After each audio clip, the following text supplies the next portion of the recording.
İnsanlığın ortak düşmanı olan teröre karşı mücadelemizi sevgili Ankaralılar, kıymetli hanımefendiler, geleceğimizin teminatı, değerli gençler, aziz kardeşlerim, sizleri hasretle, muhabbetle selamlıyorum.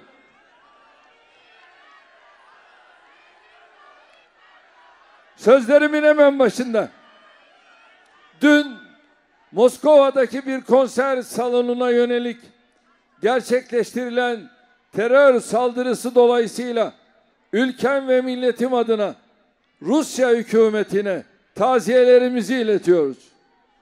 Masum sivillere hedef alan bu menfur terör saldırısını şiddetle kınıyoruz. Terör kimden gelirse gelsin, faili kim olursa olsun kabul edilemez. Terörün kanlı ve kalleş yüzünü çok iyi bilen bir ülke olarak Rus halkının acısını milletçe, devletçe paylaşıyoruz.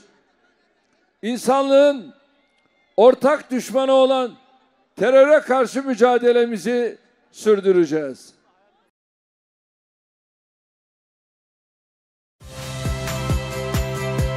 Saya Friska Clarissa. Saksikan program-program Kompas TV melalui siaran digital, pay TV, dan media streaming lainnya.